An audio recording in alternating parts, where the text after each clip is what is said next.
O Observatório da Imprensa relembra, 10 anos depois, os atentados às Torres Gêmeas em Nova York. Perguntamos a diversos jornalistas depois daquele atentado.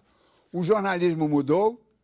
Se mudou o jornalismo, eu não sei. Mas a minha vida profissional mudou bastante, porque, sem dúvida, eu tive o privilégio de narrar ao vivo o mais importante acontecimento em território americano, mais chocante, desde a morte do presidente John Kennedy no ano de 1963. Os Estados Unidos, pela primeira vez, deram um sinal de fragilidade diante do mundo. Era, na visão de muitos, o começo da decadência, talvez o começo da queda do império. Se isso é verdadeiro ou não, eu não sei, mas de lá para cá, a posição dos Estados Unidos na liderança do mundo mudou muito, inclusive agora do ponto de vista econômico. Já não é aquele papel de liderança absoluta como era antes.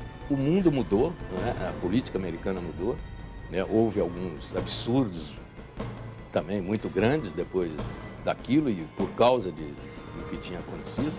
E o jornalismo está sempre em xeque, ele está sempre se experimentando, está sempre se debruçando diante de si mesmo e tentando fazer a sua autocrítica em termos de análise, de dimensionamento, de aferição do verdadeiro sentido daquilo. Nesses termos, o jornalismo brasileiro, por exemplo, demorou, na minha opinião.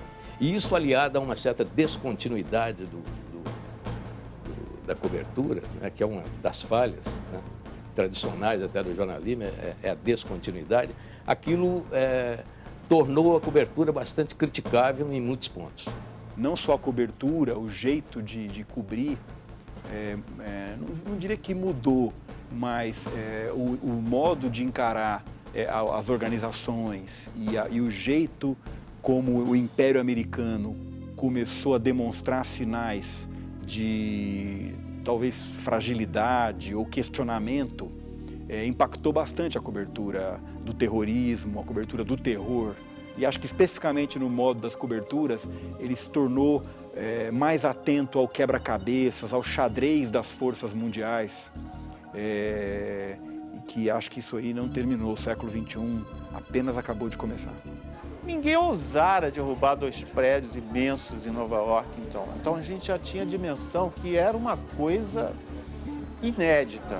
Mas talvez a dimensão que isso teria depois, sendo declarada uma guerra ao terror, uma invasão de 2 países, a gente não tinha talvez essa dimensão ainda. Essa dimensão ela foi surgindo ao longo do período, da evolução dos fatos ali.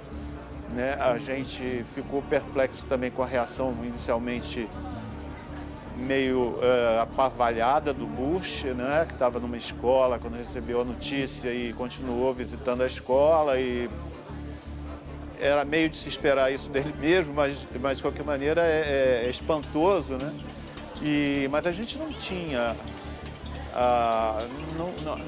ninguém, eu acho que podia esperar que dali fosse surgir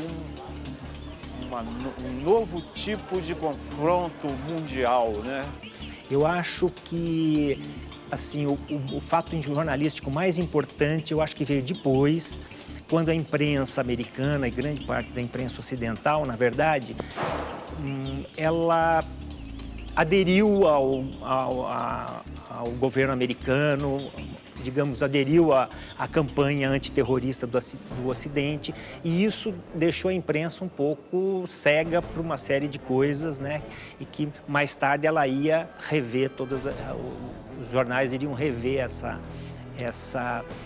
adesão incondicional, que permitiu uma série de fatos, como, por exemplo, a invasão do Iraque, a cobertura das razões da invasão do Iraque, que a imprensa não deu a devida atenção crítica a isso, especialmente a imprensa americana, que mais tarde vai fazer um meia-culpa, entendeu? Como jornais que nem o New York Times, por exemplo, fizeram, inclusive, deixaram isso claro para os seus leitores, que eles tinham errado a mão na cobertura. Então, é mais ou menos que repetiu aquele velho chavão de que quando tem uma guerra, a verdade é a primeira vítima, E foi isso que aconteceu um pouco, com essa polarização ideológica dessas coisas da época. Mas eu acho que a cobertura em si, assim, não mudou muito.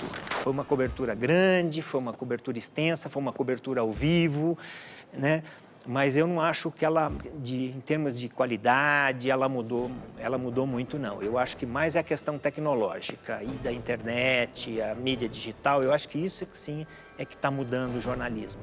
Eu acho que nos Estados Unidos, o surgimento da Fox News, que é a emissora do Murdoch, realmente foi um certo resultado do 11 de setembro, que é uma emissora extremamente política, extremamente ideologizada, quer dizer, ela é quase um partido e não uma emissora, quer dizer, ela é muito ideológica para o lado conservador, quer dizer, então essa retração da imprensa americana em função do 11 de setembro, acho que abriu espaço para surgir esse tipo de imprensa que é uma imprensa mal feita, quer dizer, uma coisa que ela não tem o mínimo de isenção que deveria ter para cobrir as coisas, quer dizer, ela é ideológica, ela tem uma agenda política, e eu acho que isso é um resultado negativo. E nesse aspecto, comparando com a Al Jazeera, por exemplo, até que ela é mais independente do que a Fox, por exemplo. Eu acho que houve uma mudança no papel dos Estados Unidos no mundo de lá para cá, tanto sua projeção geopolítica quanto sua projeção econômica, que em boa parte foram estimulados ou influenciados pelos atentados do 11 de setembro. As redes sociais, né, como o Facebook, o Twitter, e os próprios buscadores, né, não eram ainda tão desenvolvidos. E a gente vê, por exemplo, hoje até um evento relacionado com o 11 de setembro, que foi a morte do Bin Laden no Paquistão. A morte do Bin Laden no Paquistão, ela foi primeiro noticiada por um técnico, um engenheiro eletricista paquistanês, que estava ali na hora olhando aquilo e tweetou: olha, está acontecendo alguma coisa aqui, porque está explodindo tudo. Ele nem sabia do que se tratava, mas a primeira comunicação deste fato para algum público foi feita por uma pessoa que sequer era jornalista, nem tinha compreensão daqueles fatos, né? Então, a grande revolução que ainda mal começou no jornalismo é essa capacidade de todo mundo ser jornalista, né? E isso está mudando completamente a cobertura noticiosa, né? Você tem uma mudança de tecnologia, né? A mudança da tecnologia da informação, ela muda o jornalismo completamente, né? E os jornalistas precisam entender que eles perderam o monopólio do relato, né? O relato das histórias hoje, ele não é mais monopólio dos veículos de comunicação, dos jornais, né? Ele é completamente fragmentado, e as pessoas, os atores da notícia, eles podem se comunicar hoje diretamente com seus públicos, né?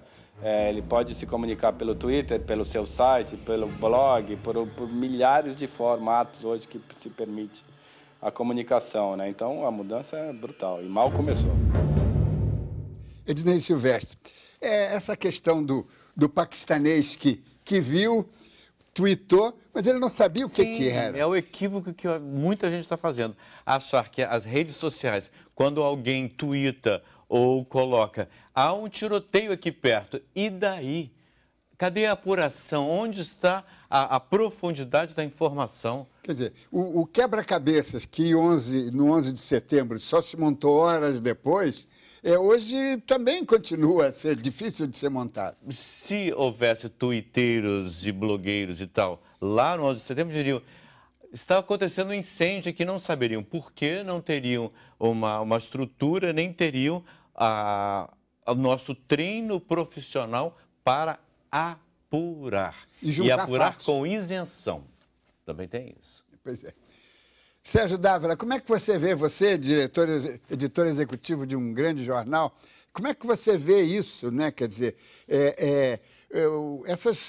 esses avanços tecnológicos são muito importantes, evidentemente, mas a humanidade continua ainda levando algumas horas, ou às vezes alguns dias ou semanas, para juntar o quebra-cabeça e entender a conjuntura, não é? E sair da perplexidade. O que é que mudou hoje? Eu acho que essa difusão da informação, hoje em dia todo mundo é um produtor de informação, depende da qualidade, obviamente, reforça cada vez mais a importância do papel do jornalista e do jornalismo. O jornalismo é aquele filtro que vai organizar essa cacofonia de informações desencontradas, de eu ouvir dizer está tendo, como disse o Ednei, está tendo incêndio aqui ao lado, ouviu um barulho. O jornalista chega com a apuração e passa o filtro da organização e, por que não, da hierarquização desse caos informativo. Eu acho que eu discordo do Sérgio Malberger, meu xará e ex-chefe lá na Folha de São Paulo, quando ele disse que hoje em dia todo mundo, ou algo assim, que hoje em dia todo mundo é um jornalista. Eu acho que não. Hoje em dia todo mundo é um difusor potencial de informação, de qualidade ou não, a gente vai saber, mas quem vai organizar essa informação, quem vai comprovar, passar à prova, literalmente, essa informação, é o jornalista, em última análise, é o jornalismo. Tem um dado muito importante que eu queria trazer para vocês, já aqui estamos na reta final aqui do programa, mas que eu acho importante, quer dizer, essa efeméride macabra, né, esses 10 anos, ela está sendo muito intensa, não é?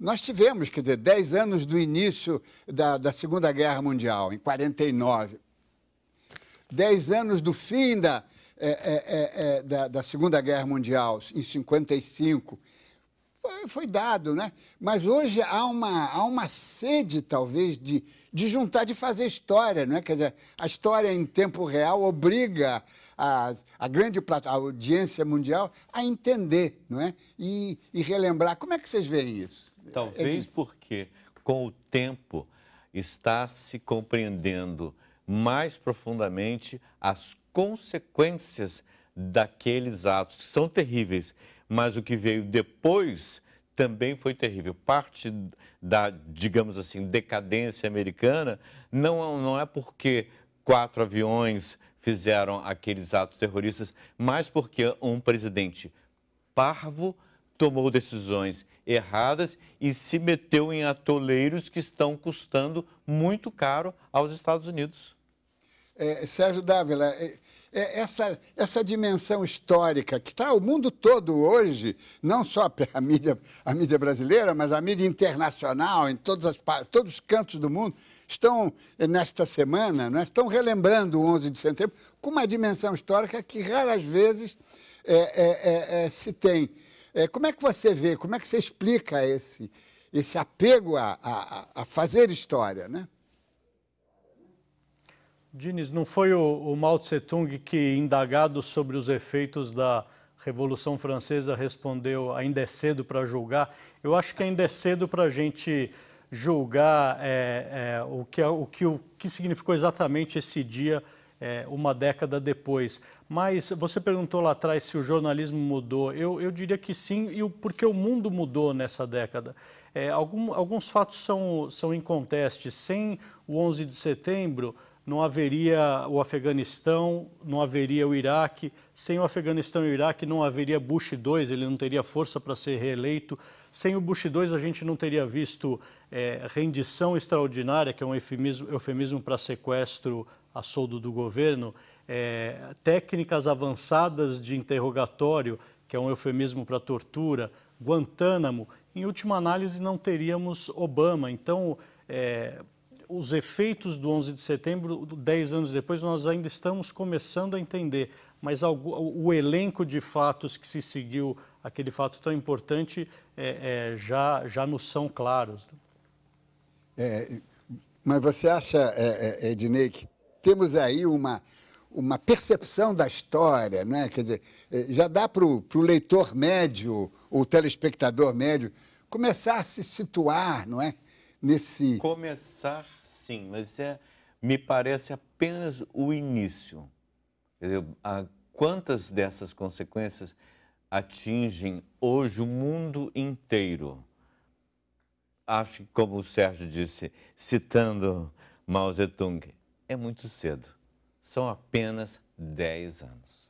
Sérgio, mas você citou no rol de acontecimentos posteriores, as burradas e as parvoíces, para usar aqui a expressão do Ednei, do Bush Júnior, mas tem aí Obama, não é? Quer dizer, ele foi eleito como uma resposta a isso, mas, por outro lado, ele está sendo atrasado e prejudicado por por um ressentimento que eu tenho a impressão que foi magnificado pelo 11 de setembro. Quer dizer, todo o conservadorismo, o Tea Party, tem fundamentos, tem raízes muito fortes no 11 de setembro, não tem?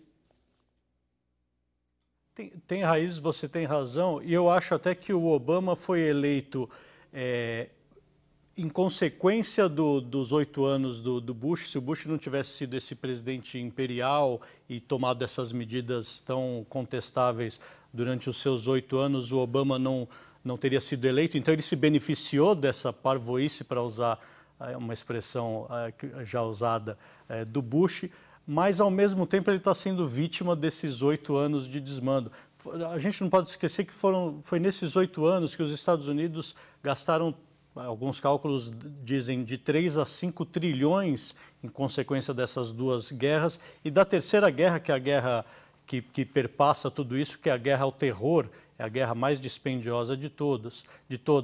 E foi também em consequência desses poderes imperiais que um Congresso submisso e uma imprensa, por muitas vezes ufanista ou acrítica, que permitiu que aquelas armas de destruição em massa que eram os derivativos florescessem e tomassem o sistema financeiro norte-americano e, por consequência, mundial. Então, de certa maneira, Obama é eleito em decorrência dos desmandos do Bush e agora pode não ser reeleito ou sofre as consequências também em decorrência dos desmandos dos 8 anos anteriores. Isso sim é uma herança maldita.